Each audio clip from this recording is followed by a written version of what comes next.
pleased to be here today, and I'd like to acknowledge the Wurundjeri people and thank Aunty Di Kerr for her welcome. I'd also like to acknowledge Minister Warren Snowden, the shadow spokesperson for Indigenous Affairs, Senator Nigel Scullion, and of course the CEO of BHP Billiton, Marius Kloppers. And perhaps more important than all of those people, perhaps with the exception of Aunty Di, are our 8 Indigenous Governance Awards finalists and their representatives who are here today. Now, folks, I've got to say it's been a long but incredibly rewarding road to get here today. There are a few people, I think, who today deserve some special thanks. Firstly, Reconciliation Australia and BHP Billiton, who make these awards possible and are indeed an excellent example of a sustained corporate community partnership.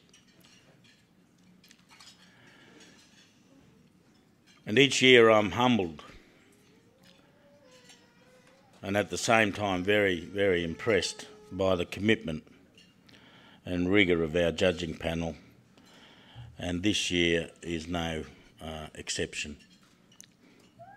Our 9 members of the judging panel all dedicate a decent share of their time to these awards, and their generosity to the task deserves, indeed requires, our acknowledgement. And we have here today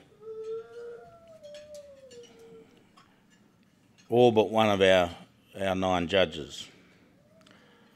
Firstly, Gary Banks from the Productivity Commission, Eddie Cabillo, most recently the Northern Territory Anti-Discrimination Commissioner, Michael Dillon, the Deputy Secretary of the Department of Families, Housing, Community Services and Indigenous Affairs, Jason Glanville, the CEO of the National Centre for Indigenous Excellence and a member of the board of Reconciliation Australia, Glenda Humes, the former CEO of Southwest Aboriginal Medical Services and these days retired grandmother putting her grandkids straight.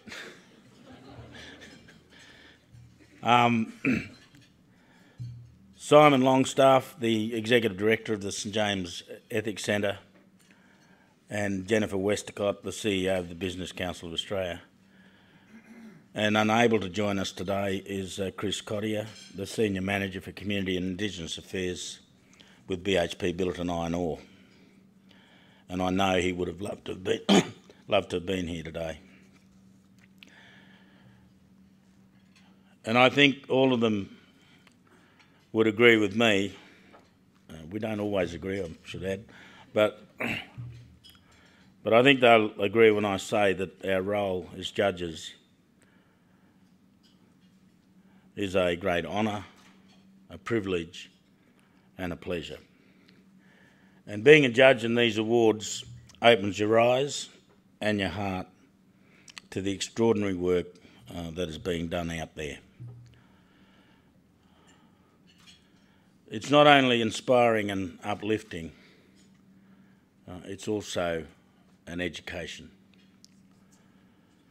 I've learnt something from every finalist and every visit to every finalist, and from nearly every conversation. I want to thank our finalists for making time in their incredibly busy lives and weeks during our visits, for opening up yourselves to scrutiny and criticism, and indeed for taking that criticism so well. A strong organisation is one that welcomes critique without defensiveness, and every one of you did this without exception. Because we asked some tough questions, and it's a testament to your transparency that you shrank from none of them. And it's a sign of the high regard in which you are held that your stakeholders also readily gave up time to talk to us and provide information to us. Now, I should tell you that we probed them as well for negative comments about you, but we heard very, very few. And those we did hear were rather trivial in our estimation. And I wish that all Australians could visit you folks on the ground and see and hear what we saw and what we heard. There are so many common features that you all share. And in visiting each of you in succession, they were thrown into relief, and it became clear to us what some of the key ingredients of your success are.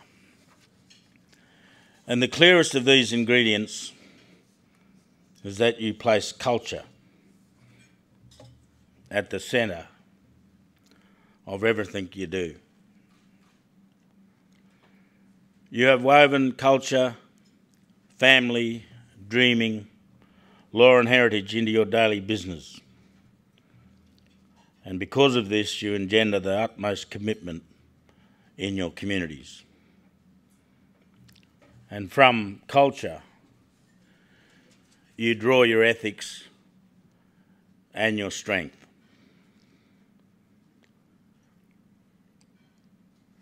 The second thing I should say about all of you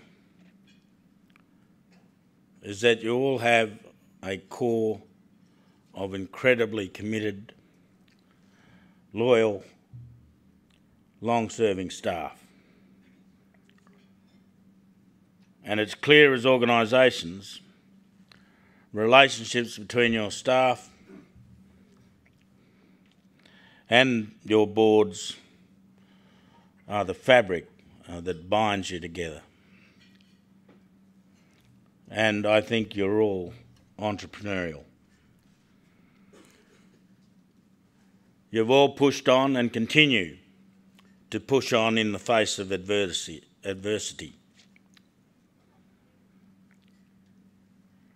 And you're all very persistent.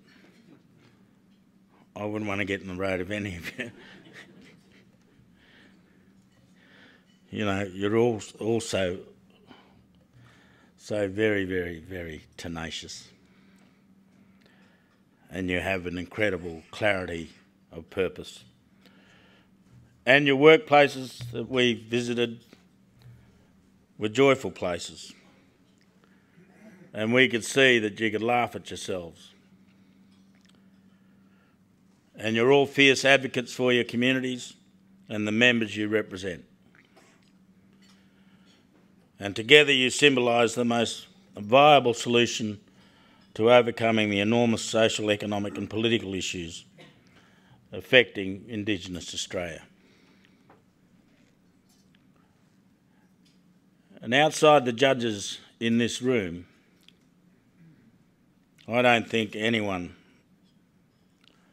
could guess how difficult it was for us to choose the winners for this year.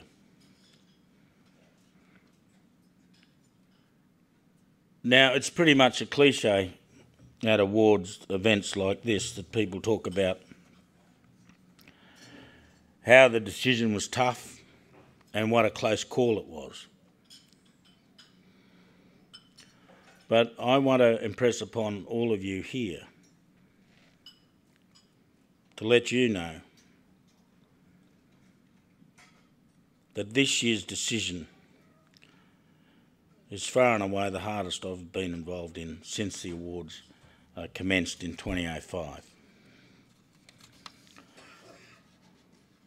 And this is a direct result of the incredibly high quality of the field. And I think you 8 here today are the most exceptional group of finalists to date. And you are amongst the best organisations,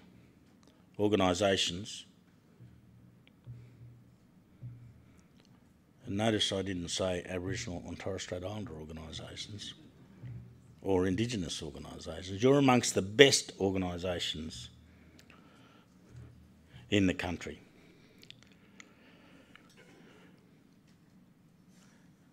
And the difficult judging processes and decision making was reflected in the final scores of the judging panel. The slimmest of margins separated the finalists because you all were excellent. So folks, we're here today to award 2 prizes in each category, each awards category. Category A is for outstanding examples of Indigenous governance in incorporated organisations. And Category B is for outstanding examples of Indigenous governance in a non-incorporated initiative or project.